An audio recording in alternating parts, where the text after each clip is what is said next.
Assalamualaikum warahmatullahi wabarakatuh.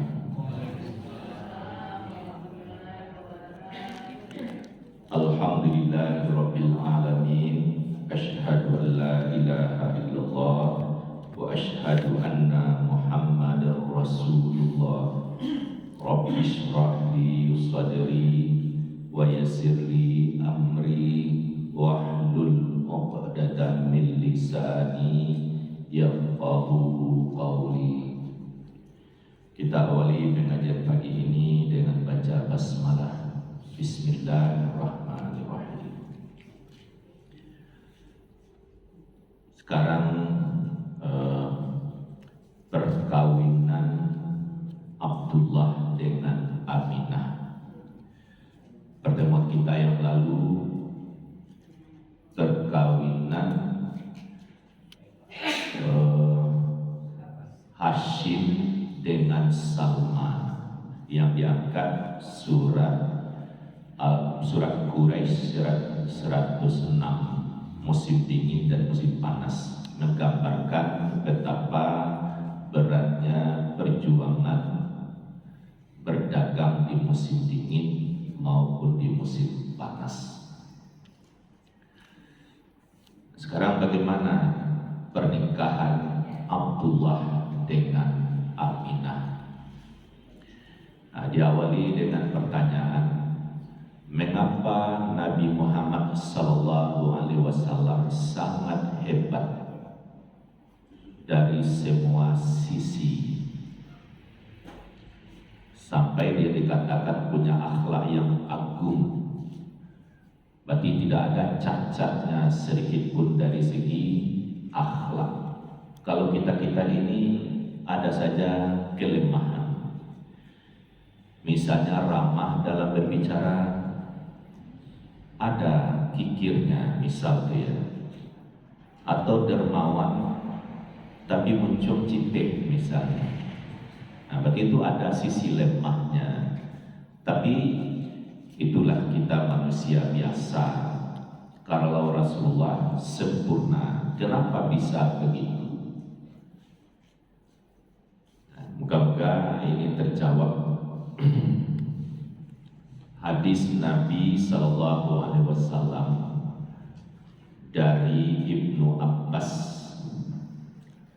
walam yazalillahu yunqiluni minal aslabit tayyibati ilal arhamit tahirati musaffam muhazzaba la tushahbu syahbatani illa kuntu fi khairihima.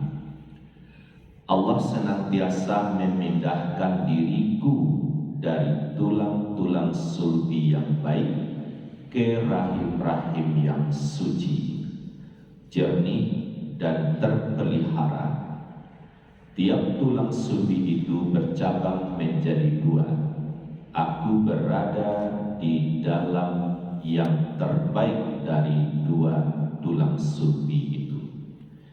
Di sini dipandang syarif mulia setelah ditelusuri dari Ibnu Abbas, ya, sahabat kecilnya Rasulullah yang pernah didoakan supaya ahli tafsir.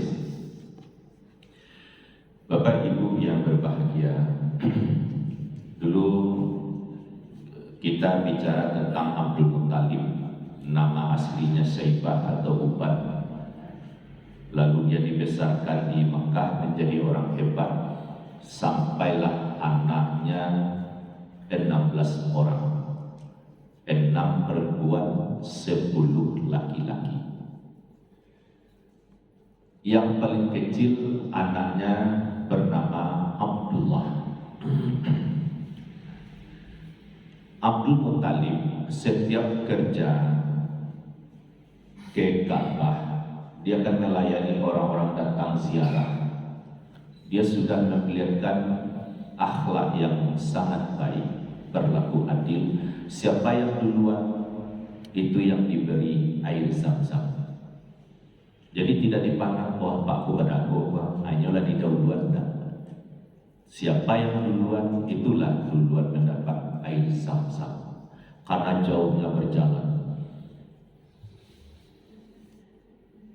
Nah, berbeda kan suasana barale kini. Misalnya kalau barale di gedung apa, atau ada ruang VIP, atau ruang biasa. Kadang mulai itu rasa rasa awak, oh awak ada orang hebat, tak pejabat terus ikut sampai awak. Padahal awak sama-sama diundang dalam gedung yang sama. Ini sebaiknya itu betul-betul dihilangkan. Tapi protokolnya seperti itu. Ini tanda-tanda kehancuran lah saya rasa aja. Mungkin Bapak Ibu ada merasakan. Mungkin yang barale ada niatnya model itu, tapi dibuat pandi oleh protokolernya seperti itu. Mungkin ya kadang-kadang kita merasa itu. Apa bedanya saya dengan dia? Kok di situ duduknya mentang-mentangnya bupati misalnya? Ya tak beda datang. Atau salaman sudah antrian panjang, lalu dia baru datang dipersilahkan. Aku banyak juga regional lain itu. Jadi contoh dia. Jadi kalau memang menjadi umat Nabi Muhammad SAW, keluarga Rasulullah seperti kakeknya telah berlaku adil. Nah, jadi setiap dia kerja, anaknya dibawa, si kecil itu, si Abdullah. Teman kerjanya Abdul Muttalib ini namanya Wahab. Dia bawa anak gadis pula, namanya Aminah. Abdul Muttalib dengan Wahab, dia bersahabat, sama-sama mengurus Ka'bah, melayani orang. Wahab tidak malu punya anak perempuan. Masa itu orang malu punya anak perempuan. Tapi dia tidak bangga, penuh kasih sayang. Anaknya menjadi tontonan setiap orang datang. Sehingga orang datang, ini ada anak gadis kecil, ranca ceria. Pada ceria, ayahnya menyayangi, bukan malu punya anak gadis kecil. Maka bermain-mainlah Abdullah dengan Aminah di Ka'bah itu. Ya, namanya anak-anak dengan riang gembira, tentu tumbuh kembangnya bagus. Lawan tambah juga dan orang tua arif. Tidak mungkin bujang gadis main-main baru boleh. Terus bagaimana? Aminah dipingin. Abdullah juga tidak ikut huru hara laki-laki kebanyakan. Masa itu kan zaman jahiliyah. Tapi nama Aminah itu sangat harum. Orang tahu ada Aminah, anak Wahab. Dia sangat cantik.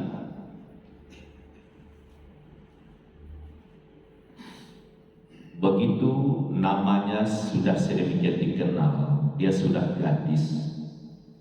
Nilai-nilai apa namanya ya? Naluri asmara itu ada. Asmar itu ya bahasa Arab artinya bunga, berbunga. Jadi orang kalau dilanda asmara kan hatinya berbunga-bunga.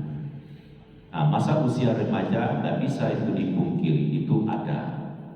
Jadi banyaklah orang datang melamar Aminah. Tapi setiap lamaran yang datang selalu ditolak oleh Wahab, ditolak dengan baik. Kenapa ditolak? Yang datang itulah gaya-gaya, pareman gadang, pamabua, sedangkan anaknya muda belia, lemah lembut. Kalau kawinnya orang-orang pamabua, bakal caranya. Jadi dia tolak. Nah, walaupun demikian anak tambah gading, ala gadang, tambah gadang dulu. Setiap bekerja, sudah bekerja, itu duduk makmum. Tapi makmumnya itu berpikir, diperhatikan oleh Abdul Muttalib, ikut kawan, patang bamakmum, kini lah bamakmum loh.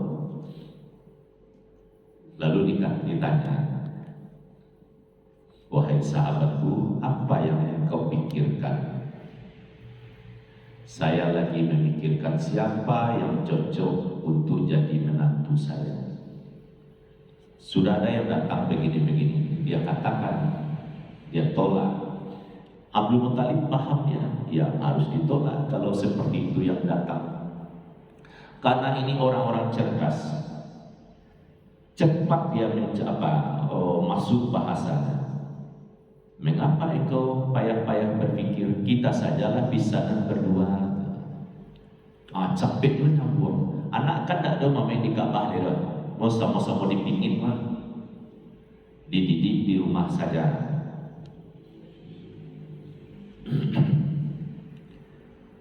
Lalu bahkan ya dapatlah kata sepakat, oh iya ya, anak Abdullah dengan Aminah dinikahkan. Begitu dapat kata sepakat, ya dinikahkanlah dia. Ukuran masa itu iyo baralik gadang, sehingga tampilan seni budaya yang ada ya ditampilkan waktu itu. Mungkin coroknya rapau, saluan. Dulu itu jalan belum ada di aspal. Terus bagaimana supaya orang bisa datang? Jadi orang Paiparale itu bisa malam, boleh jadi siang. Nah, kalau malam bagaimana? Dikasih lampu minyak, misalnya jalan dari situ jalan, jarak sekian. Jadi kalau malam kan bisa itu lampu tarui. Kalau di langit kan bintang. Jadi orang Paiparale mudah. Ada lampu minyak sebagai petunjuk jalan. Nah, setelah pesta pernikahan itu, hari pertama, kedua, ketiga, yang pengantin baru ini di rumah anak Daro, Abdullah di rumah Aminah. Pada hari keempat, Abdullah bawa istrinya ke rumah baru.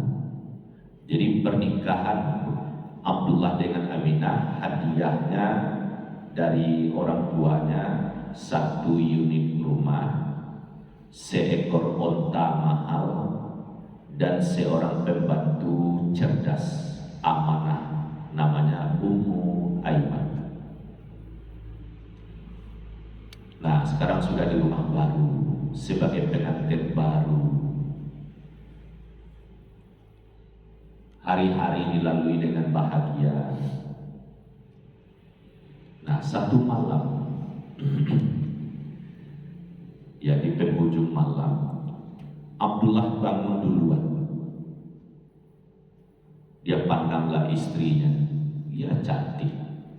Ya terkabut-kabut tarang lah, apakah lampu kadang model kau tarangnya. Dipandang istri dengan kasih sayang. Istrinya sedang nyenyak tidur. Terus dalam memandang itu istrinya tersenyum. Sedang senyum itu dia bangun, matanya nyala. Abdullah berkata, wahai istriku, pasti kamu mimpi ya. Karena kamu tersenyum, ceritakanlah apa isi mimpi. Aku lihat kota indah, nyaman, bersih, penduduknya elok, berbudaya tinggi. Berarti Yobana kota indah, bertolak belakang dengan kota Mekah masa itu. Kota Mekah ya tidak bersih waktu itu, ciri untung. Jadi kalau pakai Sarawak, ya bisa siang Sarawak.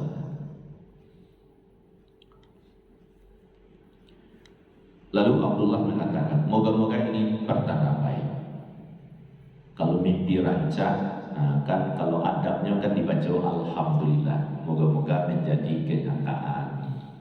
Tapi kalau mimpi buruk, dibaca a'udzubillah, jauh jauh dari pelindung pada Allah, jauh jauh mimpi buruk. Tapi waktu itu ya, semoga ini tanda yang baik.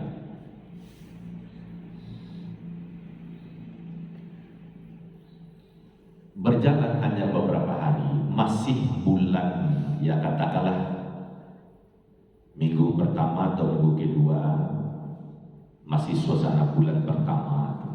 Berarti kalau cara kitanya masih bulan madu. Tibalah musim panas, musim berdagang. Jadi orang yang sudah berumah tangga tidak bisa main-main lagi, harus ikut berdagang. Walaupun anak dah tua misalnya ya, tapi sudah berumah tangga ya tetap berdagang. Abdullah juga berdagang. Barang dagangannya sudah disusun di onta. Pedagang-pedagang senior juga sudah berkumpul. Pedagang waktu itu bagaimana? Rombongan. Cuma saya tidak bisa katakan Bapak Ibu bukan 20 orang, sampai 10 orang, Anda bisa. Pokoknya banyak. Yang jalan dapat 3 orang, pokoknya banyak. Rahasia amannya orang Arab Quraisy itu ya dia berdagang itu karena kompak lalu banyak. Nah, mau siap berangkat, salamanlah Abdullah dengan Aminah. Wahai istriku, tinggallah engkau beberapa waktu. Aku hendak pergi berdagang. Jawab Aminah, duhai, betapa sedihnya hati ini selama hari-hari engkau tinggalkan. Abdullah jawab, engkau jangan sedih. Ingatlah mimpimu yang begitu indah, jadikanlah itu penghiburmu. Walaupun aku jauh pergi berdagang, hatiku tetap menyertai. Bayangkan saja aku ini hamba Allah yang paling indah di sisimu. Namanya kan Abdullah, artinya hamba Allah. Kalau vulgarnya itu ya, bayangkan saja akulah laki-laki paling ganteng. Nah, bayangkan saja itu. Sebenarnya memang itu artinya. Karena Abdullah itu beradik kakak Al-Haris, Ja'far, masuk Abu Lahab. Memang dia yang paling gagah. Semuanya gagah-gagah, rata-rata gagah. Tapi Abdullah lebih banyak jadi incaran perempuan. Banyak yang dihasrat hatinya kepada Yojo Abdullah juga berjodoh. Bagi bapak-bapak, ibu-ibu yang punya anak gadis kepada Abdullah itu menantu. Memang dia menjadi idola. Nah, setelah itu lepas tangan. Nah, waktu lepas tangan itulah air mata Aminah tampak jatuh berderai. Abdullah harus kuat, balik kanan, terus naik onta. Tidak mencelit ke belakang. Kalau mencelit ke belakang, jangan-jangan tak tahan. Jadi harus kuat. Naik onta, ya onta jalan dengan rombongan yang banyak. Aminah dengan pembantunya mengikuti kepergian rombongan. Bagaimana cepatnya langkah onta? Ya jelas lebih cepat derai air mata Aminah. Jalan terus, sudah hilang dari pandangan mata. Barulah Aminah masuk ke rumah. Nah, di situ dia merebahkan diri, menyelesaikan tangis yang terbengkalai itu. Nangis. Waktu dia menangis, tidak dilarang oleh pembantunya Ummu Aiman. Malah seakan itu ya diusap-usap, teruslah menangis. Tangismu adalah tangis doa, tangis cinta, tangis yang memang begitu dialami banyak orang. Begitulah nasib kita perempuan. Apabila musim berdagang, apakah sedang hamil, masih pengantin baru, kalau nak sakit kareng banado tetap ditinggal. Kalau sudah tiba musim berdagang, karena berdagang waktu itu paling capek itu 2 bulan baru pulang. Memang berat. Nah, diberilah bahasa-bahasa positif. Tenang, sabar. Nama nangis tidak dilarang. Karena menangis itu fitrah. Kiranya bertemu dalam Al-Quran surat An-Najmi ayat 43. Wa annahu huwa adhaka wa abka. Dialah Allah menjadikan kamu tertawa dan menangis. Jadi kalau seseorang tertawa, tertawanya asli jadi dilarang, jangan galak aja lagi, ada usah, biasalah jangan galak. Atau menangis, tidak usah dilarang. Selamanya lain hampe-hampe, cuma nangis. Mungkin karena sakit, karena terharu, karena bertobat, karena dikecewakan, biasalah menangis. Kalau sudah menangis itu lapang dado sudah adonan lambe pancalia lebih tarang batu. Sebab racun-racun yang apalah yang mengganggu itu hanyut bersama air mata. Nah, sekarang kita ke Abdullah. Abdullah di dalam perdagangan sampai lebih kota perdagangan ya jual belinya lancar. Karena ada pedagang baru yang lainlah senior lah tahu lah. Kini ada nak mudo gagah. Biasanya baru turang datang. Nah, kalau ada baru lancar lah jual beli. Tapi yang namanya anak muda, pengalaman baru, pak anak-anak daro itu bisa dimaklumi. Sudah lelah pula berjalan musim panas lagi, kesehatannya terganggu, lalu sakitnya tambah parah. Waktu mau pulang, sakitnya tambah parah juga. Akhirnya dia meninggal.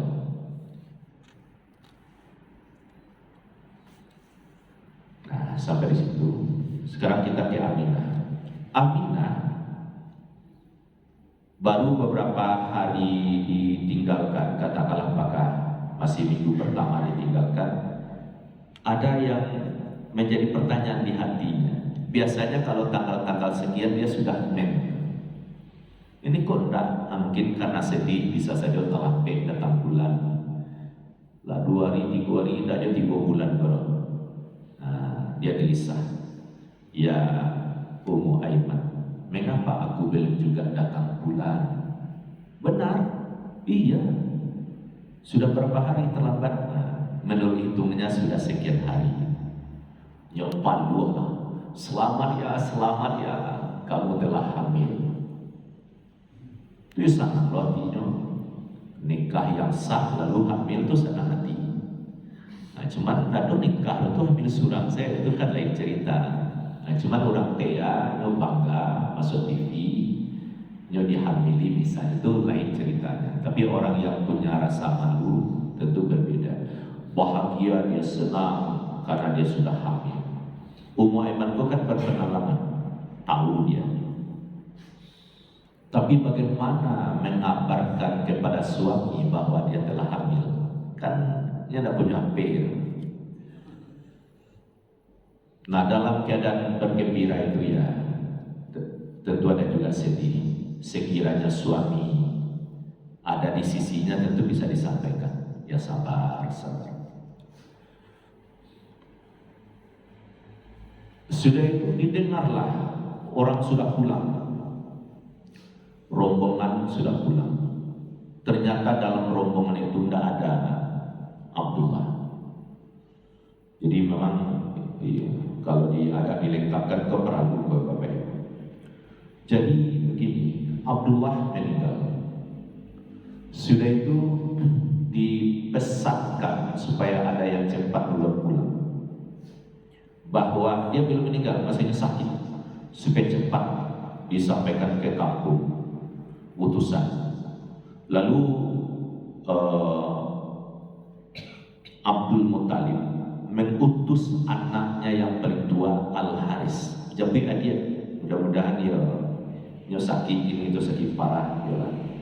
Tapi apa hendak dikata alumnya sampai di tempat adik bertemu dengan adiknya sudah meninggal. barulah sampai rombongan pulang. Dulu kalau meninggal itu nak mungkin lo dibawa mai do berjalan berhari-hari. Jadi di meninggal di sini dikuburan. Jadi dia dikuburkan di wilayah Madinah itu. Saya tidak pas di mana kuburnya itu, tapi ya jelas sudah meninggalkan negeri Syam. Sudah sampai di wilayah Madinah. Nah pulang. Jadi tidak ada Abdul Muttalib, si Abdullah, memang dia sudah meninggal. Sang mertua Abdul Muttalib ba'ala jauh mengijian ke minantu yang sangat disayang Aminah. Tentu dicari bahasa yang pas, disampaikan awal ya ananda, kami semuanya menyayangi Muna.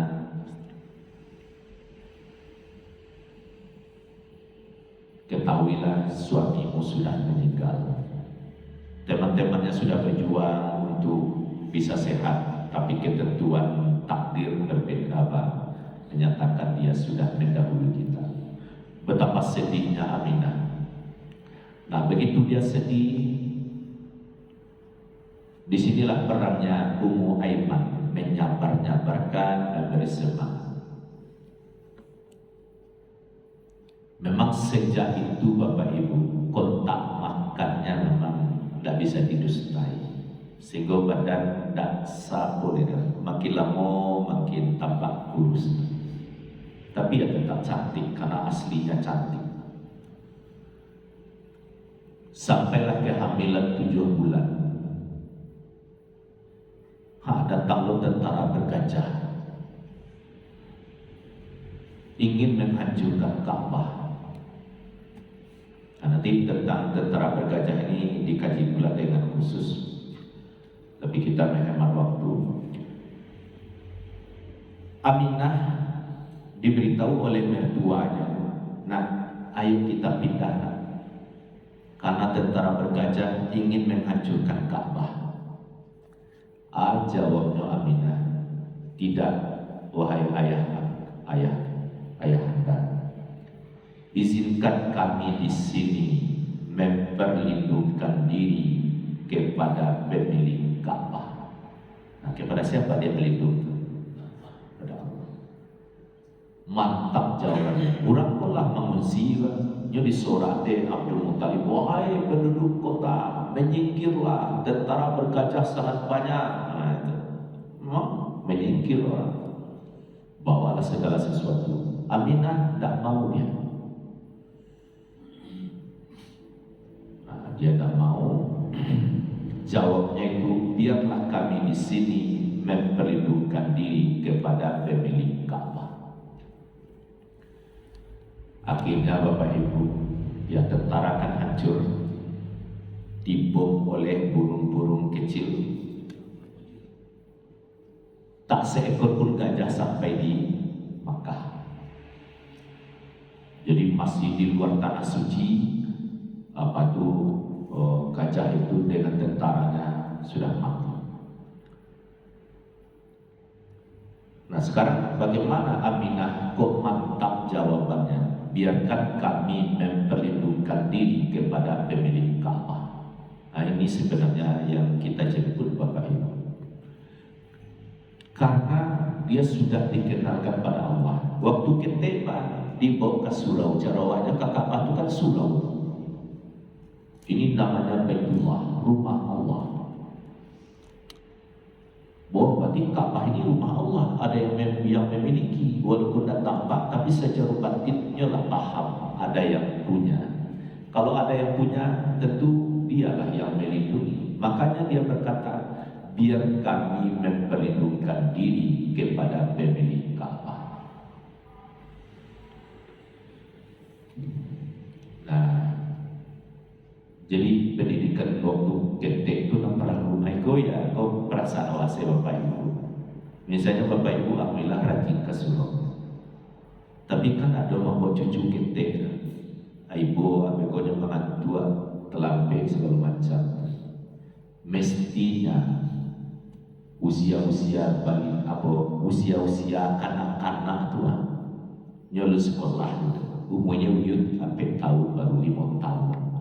Dapat ini mau sebuah kejagoan, sebuah tu tidak terganggu lo kesehatannya. Nah, cuman ikutkan apa ya? Mengapa Aminah? Karena dia waktu kecil sudah sering. Kalau tidak subuh tak pula, mungkin maghrib, isya. Nah, cuman orang kaya harus sabar. Yang namanya anak itu nyemutan. Nah, kalau nyemutan pandai-pandai menegurnya. Tapi nyo di bokas surau itu tertanam di utak ketik. Nah, cuma kadang-kadang mau montar nasi mana? Kira lah montar aja. Apalagi kalau salah montar lagi bisa. Baru saja selesai di muka Maria, di belakang Maria. Nah, itu surau dan saudaraku dia bisa dia takwik. Cuma nanti silahkan saja marah, tapi marah dengan kasih sayang. Marah kesentanan dengan kasih sayang kan beda. Inilah yang membuat Aminah saya pandang begitu. Kok mantap keyakinannya. Orang lain sudah mengungsi, inyo mantap. Biarkan kami memperlindungkan diri kepada pemilik Ka'bah. Nah, 50 harian sesudah itu Aminah melahirkan dengan selamat. Ya, kalau banyak ahli sejarah berpendapat harinya Senin malam. Di jatuh balik malam lewat ya. Kalau lah lewat jatuh balik kalau ketukar tanggal tuh. Harinya Senin, tanggalnya masih tanggal 2 balik sebab umumnya tanggal 2 balik itu maghribnya petang, tanggal 2 balik. Beko kalau ibadahnya jam 1, jam 2 malam kan masih tanggal 2 balik itu 2 balik Rabiul Awal. Cuma tahunnya kok acaranya. Yang viral waktu itu hancurnya tentara bergajah.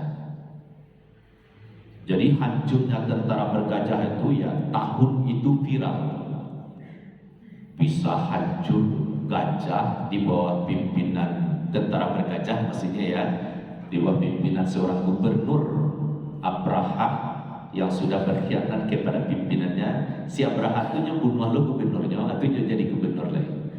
Sudah tua mati lo, mati hina-hina. Nah, kembali kepada Aminah tadi, dia melahirkan dengan selamat di malam hari. Cuma jam itu tidak bisa ya Bapak Ibu, apakah jam 3 malam atau jam 1, pokoknya malam. Harinya lah Senin, tanggal 12 Rabiul Awal. Tahunnya apa? Ya tahun gajah. Bapak tahu gajah? Itu dan viral waktu itu. Kalau saya tanya adalah raja yang didemo lalu dipenjarakan atau digantung, bisa saja namanya Bilolino tahun presiden digantung, kan bisa sama itu. Tapi apa yang viral waktu itu, itu yang lengket namanya. Maka disebutlah dia lahir pada tahun gajah. Inilah Bapak Ibu. Lalu tadi disebut kenapa Nabi Muhammad dia sangat hebat. Nah, kita lanjutkan keterangannya itu. Tapi kuncinya di sini menyatakan dia lahir. Bibit Nabi Muhammad itu kan sudah ada sejak Nabi Adam. Adam punya sulbi 2. Nah, yang terbaik itu disitulah bibit Muhammad Sallallahu Alaihi Wasallam kawin dengan Hawa. Ya, Hawa kan wanita suci. Belum pernah dijamah oleh laki-laki lain. Lailana terus. Bibi Muhammad itu terus mengalir sampailah kepada Ibrahim. Bibit Ibrahim itu kemana menyatunya dengan rahim Hajar, bukan dengan rahim Sarah. Lahirlah Ismail. Ismail terus sampai keturunannya sampailah kepada Abdul Muttalib. Jadi bibit Muhammad ada pada Abdul Muttalib. Abdul Muttalib ko kama bibit Muhammad ko mengalir. Kan banyak anaknya tuh, kironan belengkete si Abdullah. Abdullah ko usianya menikah, Jo Aminah wanita suci.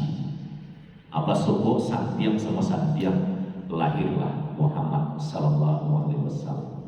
Jadi memang penting memelihara keturunan. Inilah Bapak Ibu pengantar, dan kita lanjutkan pertemuan berikutnya. Doakan saya bisa memahami sejarah ini dan kita nikmati. Ini kan menghibur kita sebenarnya. Bapak Ibu pasti sudah tahu perjalanan hidup Nabi SAW. Moga-moga ada pula sisi lain yang bisa saya sampaikan sehingga saling melengkapi. Mungkin sampai sini. Kalau ada Bapak Ibu mau bertanya, disilakan.